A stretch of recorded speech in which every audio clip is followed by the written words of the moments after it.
With just a flick of his pen, King Charles officially stripped Camilla of the house that had shown everyone she belonged right by his side for decades. This paper wasn't just some standard royal reshuffle.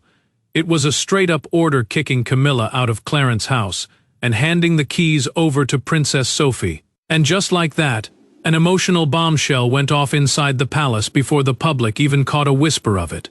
Before we get into what this massive shake-up really means for the royal family, hit that subscribe button so you never miss a thing. Once the ink was dry, Charles just sat there, frozen at his desk, staring at that last page in total silence. This emergency decree, basically a formal royal order over who gets to run a residence, completely took away Camilla's home turf, her authority over staff, her access to ceremonial rooms, and all her household power. For the king, that building was packed with memories. It was home to the Queen Mother. It shaped his entire time as the Prince of Wales, and later, it became the exact spot where Camilla fought tooth and nail to prove she belonged. Camilla saw the writing on the wall before anyone even said a word. She got the sealed notice, ripped it open, and had to read that first paragraph twice. Her knuckles went white on her chair as reality set in. This wasn't temporary. This wasn't a minor mix-up, and it sure as hell wasn't something she could delay. She was being booted from the very place that kept her afloat in the public eye. And it gets worse. A secret clause gave Sophie way more than just a place to crash. She was handed full control over hiring, ceremonial perks, private archives, and how the property gets used down the line. To put it simply, Sophie wasn't just getting spare keys. She was handed the empire Camilla spent decades building.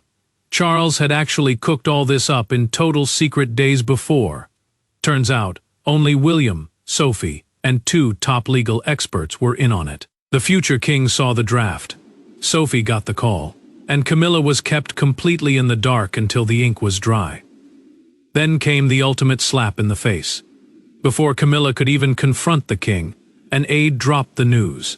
Sophie had already been called in to pick up the main keys. Camilla lowered the papers, totally numb. Sure, a key opens a door. But this one was shutting down an entire chapter of her life. As Camilla stood there frozen, decree in hand, one big question hung in the air. Why on earth did Charles pick Sophie to step into her shoes? See, Clarence's house was never just brick and mortar. It was living proof that you had made it. For Charles, it was a heavy mix of royal duty and painful memories. For Camilla, it was the fortress where she fought for respect. And for Sophie, it had always been way out of reach, tied to a rank she never even asked for. Now, a single decision was throwing all 3 of them onto a direct collision course. Charles had carried the burden of that house long before he ever wore the crown. It was tied to his roots, his decades as Prince of Wales, which is basically the traditional title for the heir to the throne, and those long, agonizing years under constant public scrutiny. Those rooms watched him wait, endure, and learn the hard way how power can protect you while completely trapping you at the same time.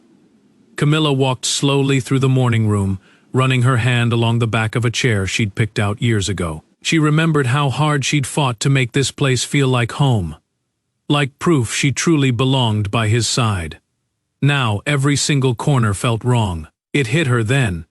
Another woman was about to take her seat, order around the staff she trusted, and move into the private sanctuary that used to protect her from the outside world.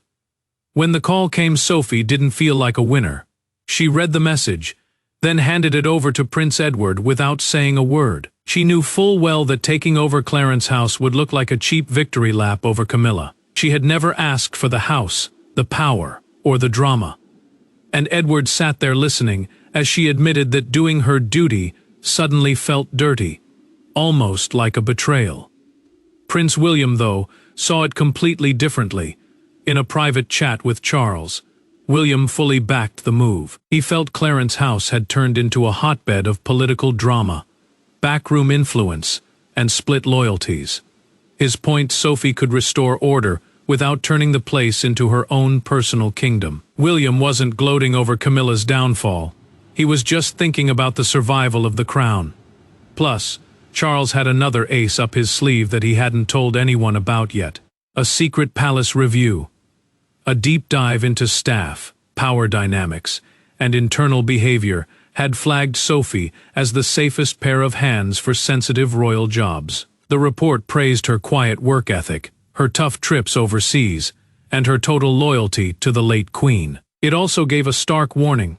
Clarence's house was going to fall apart if two people kept fighting for control.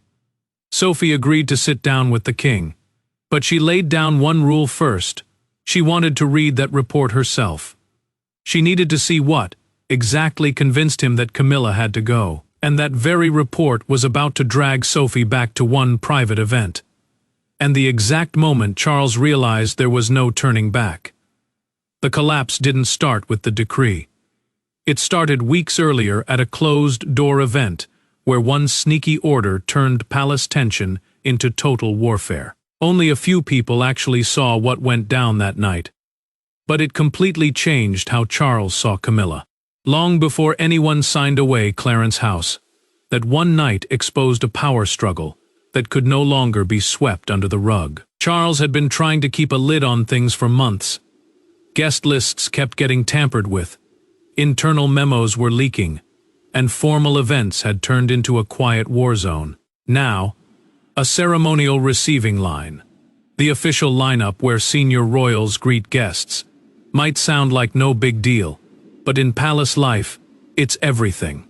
It tells the world who's trusted, who's important, and who's top dog. Charles thought he could fix these squabbles behind closed doors, because if the family drama leaked into official business, it would drag both his marriage and the monarchy through the mud. Then, just minutes before a big Commonwealth reception, Camilla made her move. She pulled an aide aside in the garden room and told him flat out, "Take Sophie's name off the main greeting line." She said it calmly, but the move was brutal. The trusted confidant was getting booted from the front line, and everyone in the room would know she was being put in her place. Sophie caught wind of the change right outside the room. She looked at the updated program, folded it once, and handed it right back to the aide without making a scene. Then she walked into that reception and handled it like a total pro. But Charles saw right through it. He watched her smile at guests, knowing damn well she had just been publicly humiliated at an event meant to honor loyalty and service. The second the last guest walked out, the silence broke.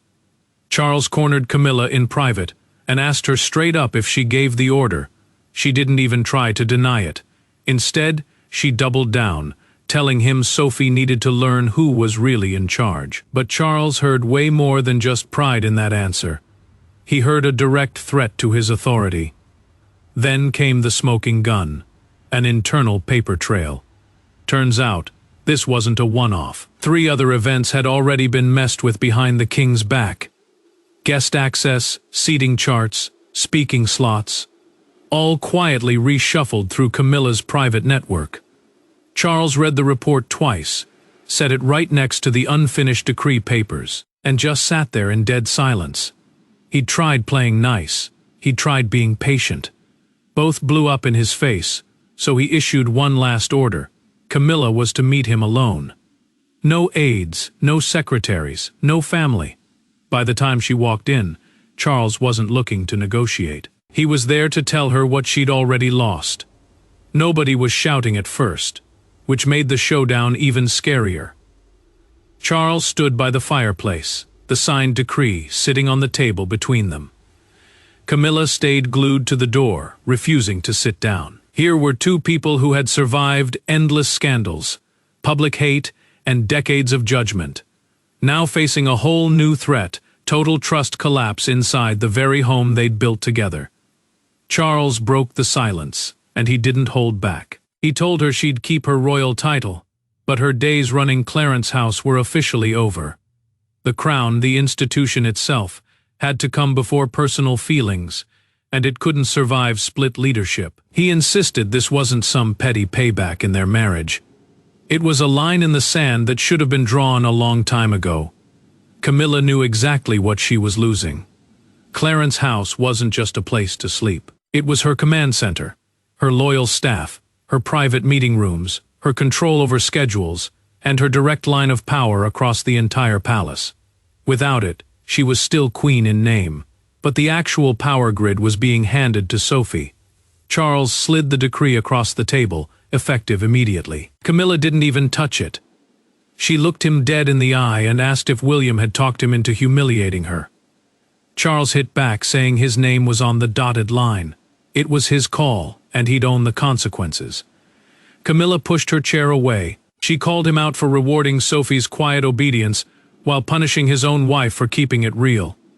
Sophie, she argued, had mastered the art of playing harmless while quietly stealing the family's trust. Her voice was steady, but you could hear decades of fear, bitterness, and pure survival instinct in every word. That's when Charles dropped the final bomb from the Palace Review. Official records showed private briefings had been leaked under Camilla's name without his okay.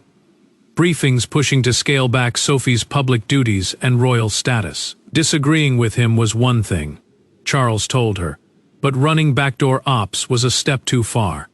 Camilla shot back with something that cut way deeper than losing the house. She claimed William had been building a case against her for months, using the reception drama as an excuse to force Charles to choose between his future king and his wife. William didn't want reform, she insisted.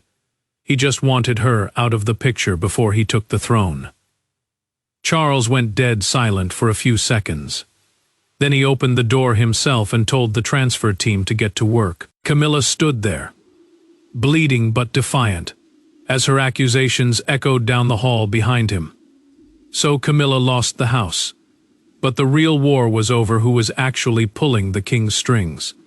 A royal decree only takes one signature, but real power is a team sport. Behind Charles's pen stood legal fears, family loyalty, and William's fierce drive to shape the monarchy he'd one day run. But when father and son finally sat down, Charles demanded to know the truth behind Camilla's parting shot.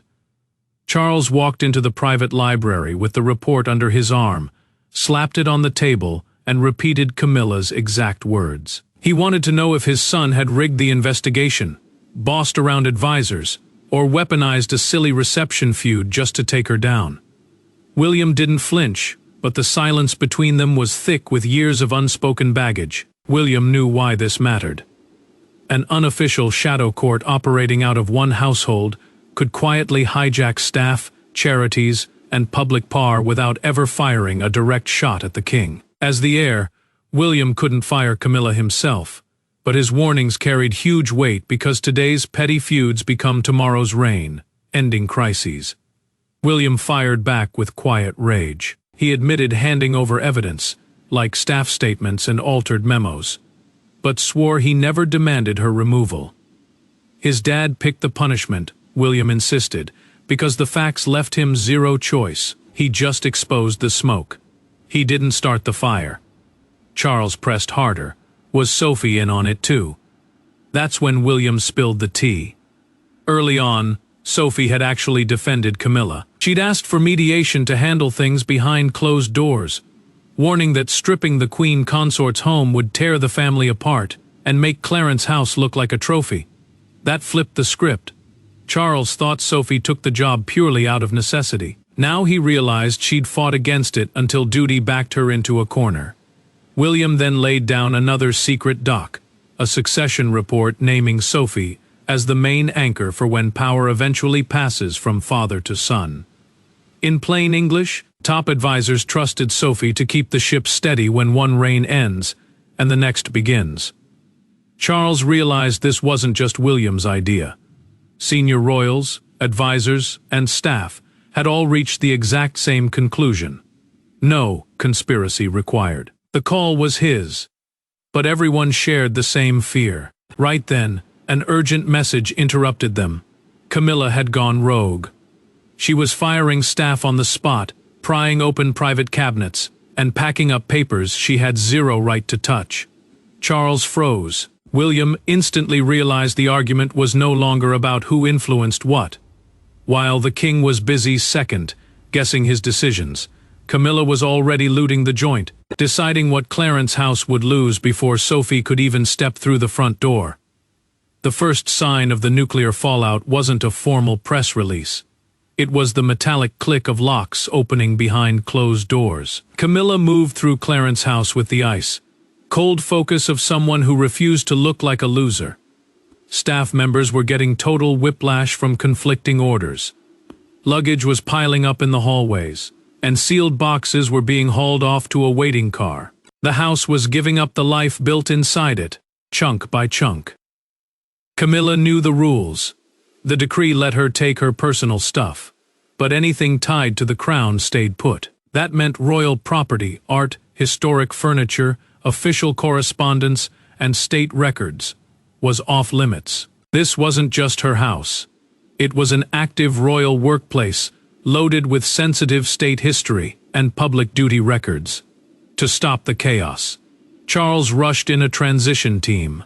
Officials hit the ground running, inventorying rooms, reassigning staff, locking down the archives, and prepping the estate for Sophie's handover. The king wanted a clean, orderly transition, but every checked box and sealed cabinet only made Camilla's eviction feel painfully final. Camilla walked into the private dining room and froze. Her place card was already gone from its silver holder. She ordered the rest of the staff out, waited for the door to click shut, and sat alone at the empty table. The queen consort didn't shed a tear. She just stared at that empty silver stand, totally numb from how fast a lifetime of work could be wiped out by red tape. Meanwhile, Sophie put her foot down. She refused to set foot in the building while the packing was going on. In a logged phone call, she flat out told Charles she wasn't going to turn another woman's downfall into a victory lap. She knew taking the house was her job, but rolling in too soon would look like a hostile takeover. Charles agreed, but that delay opened up a whole new can of worms. The red alert came straight from the archives. A locked dispatch box, packed with secret charity correspondence, had vanished from its cabinet. Camilla's private secretary admitted it was taken on her orders. But palace officials sounded the alarm. That stuff now legally belonged to Sophie. Charles was ready to send in palace security, but Sophie cut him off. She asked for one private face-to-face meeting with Camilla, with the missing box sitting unopened between them. For the first time since this whole mess started, the fight was leaving Charles and William behind, handing the final showdown to the two women forced to deal with the fallout. No aides, no courtiers, no buffers. Sophie walked into the room alone, where Camilla was waiting right next to the stolen dispatch box that had set off palace alarm bells. This wasn't a spat over royal rank. It was a raw, painfully human confrontation between two women who had survived the exact same meat grinder of an institution, and who now knew only one of them was walking out as master of Clarence's house. Sophie set up the meeting because she refused to start her tenure on a cruel note. She knew if security seized the box or pushed Camilla around, the handover would look like a nasty celebration of Camilla's fall. She wanted order, not blood. Camilla agreed for a totally different reason. She wanted to look Sophie in the eye, without Charles, William, or any spin, doctors in the room, and find out if Sophie had orchestrated her downfall. Camilla watched her like a hawk, looking for any sign of smugness, guilt, or relief. Instead, all she saw was deep discomfort. Sophie picked up the dispatch box and set it right back in front of Camilla without even unlocking it. She made it clear. She didn't want Camilla's personal letters, her memories, or her shame. She just wanted the official crown business. Then she added softly that taking over Clarence's house didn't mean she had the right to erase Camilla's legacy. That's when Camilla's composure completely cracked. In a private account later logged by a secretary, she finally blurted out why she snubbed Sophie at that Commonwealth reception. She was terrified the family was grooming the quieter, low-profile Sophie to be a better queen consort, loyal without the drama, trusted without the baggage, and powerful without looking thirsty. She hadn't seen a team player. She'd seen her eventual replacement. Sophie dropped a bombshell of her own.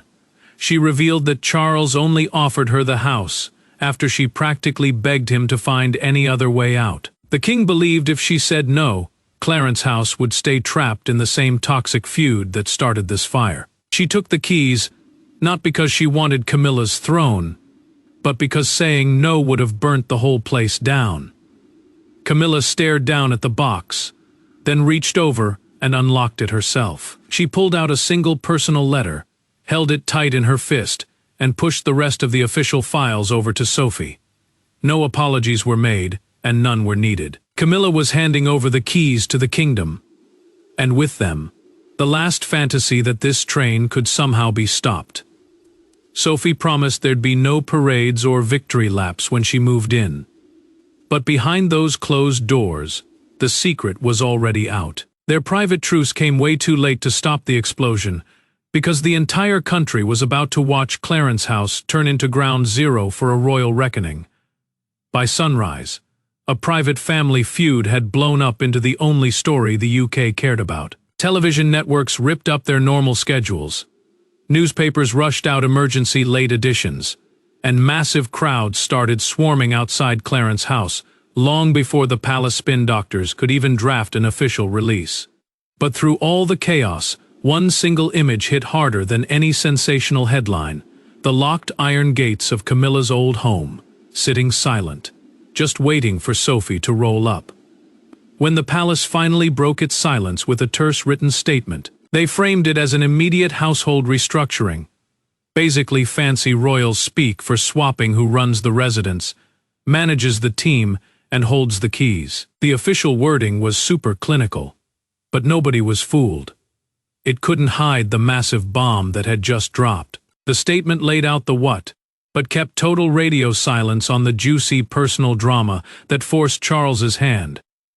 With zero official details, royal commentators had a field day throwing out wild theories.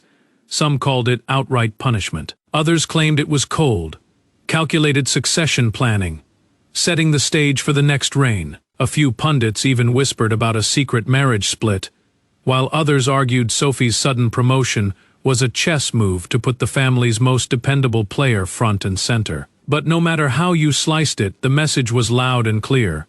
Camilla hadn't just lost a building, she'd lost her entire power base. Prince Edward sat right beside Sophie, watching the crazy news coverage unfold. Seeing the angry mobs gathering at the gates, he asked her straight up if she still wanted to go through with it.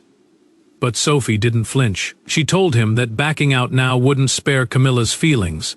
It would just throw Charles's authority into total chaos, make the king look weak, and turn the whole move into a messy, failed act of revenge. Meanwhile, Camilla was stuck watching the media circus from a temporary residence, glued to the television. She kept a stone-cold poker face right up until a news anchor casually dubbed Clarence's house Princess Sophie's new royal HQ. That single line hit a nerve. It instantly wiped away decades of blood, sweat, and public survival, reducing her legacy to a simple replacement. She grabbed the remote and killed the screen. Out on the streets, the drama reached a boiling point. A fake front page of the London Chronicle went viral, showing 2 empty royal chairs under the dramatic headline, "The House Charles Divided." Outside the gates, people were dropping off flowers for Sophie, right next to angry handwritten signs standing up for Camilla. You literally had 2 completely different crowds standing shoulder to shoulder, fighting for 2 very different versions of justice. Then came a live breaking update. Sophie wasn't firing anyone. She was keeping Camilla's old staff, refusing to bring in her own squad or tear down the system Camilla had spent years building. That single move instantly took the edge off the crowd's anger, showing everyone her true colors. She was taking on a heavy job, not throwing a victory party. Seeing the public mood start to shift, Charles decided it was time to wrap this up. He summoned the inner circle for one last family summit, determined to spell out exactly what this move was, and what it definitely wasn't. The press had already delivered its verdict in bold headlines, but the ultimate make or break moment was about to happen behind closed doors. Clarence's house wasn't changing hands because one woman won and another lost. It changed hands because King Charles finally chose hard trust over keeping up appearances. In that final family meeting, There were no cameras, no cheering crowds, and zero attempt to sugarcoat the damage. It was just a king, his crushed wife, a reluctant successor, and a brutal reality none of them could run from anymore. Charles sat down with Camilla, Sophie, Edward, and William to lay down the final ground rules. Camilla got to keep her title, her dignity, and her place in the firm. But she was completely stripped of Clarence House and its internal power grid. The staff, the schedules, the private offices, and the whole apparatus that drives public duties. Charles made sure everyone in the room got the memo. This wasn't an exile. It was a firm line in the sand. Sophie accepted the house as a heavy responsibility, not a shiny trophy. She promised to preserve the historical rooms, keep the existing crew, and make sure Clarence House never turned into some rival court running side, ops against the king. She knew that walking in with an ego would make her look like a conqueror, so she chose total restraint. Charles picked up the master key and held it out towards Sophie, but his hand paused mid-air. He looked across the room at Camilla. Their eyes locked, and Camilla gave him one single, barely visible nod. Only then did he let the heavy key drop into Sophie's palm. Nobody clapped. That heavy silence was the final deal being sealed. Camilla then looked Charles in the eye and laid out the brutal truth. Getting rid of her might save the crown, she said. But it was going to permanently wreck their marriage. She wasn't begging for sympathy. And Charles didn't make any promises he couldn't keep. He just had to swallow the bitter pill. Putting royal duty first had saved the institution. But it severely wounded their relationship. Meanwhile, William caught one last hidden clause in the decree. It blocked any future king or queen consort from using Clarence House to hijack charities, staff hires, or palace access, without direct, written permission from the reigning monarch. The future king realized his dad hadn't just put out a family fire. He'd completely sealed off the pipeline that let it start in the first place. Sophie made one final call. She announced that the office tied to Camilla's charity work would stay exactly as it was, honoring her years of service while standing as a quiet reminder of where she flew too close to the sun. Camilla walked away with her personal letter and her title. But the real power grid she spent decades fighting for was gone. Sophie moved in without any hype or fanfare, carrying a heavy load of duty rather than a trophy. Charles was still king, but that win cost him big on a personal level. When the dust settled, Clarence House turned into way more than just a royal estate. It became the ultimate reminder that loyalty needs boundaries to survive, that doing your duty doesn't mean having ruthless ambition, and that even the highest royal status can crumble the second influence turns into control. Thanks so much for watching. If you enjoyed this video, don't forget to hit that like button, subscribe to the channel, and we'll catch you in the next one.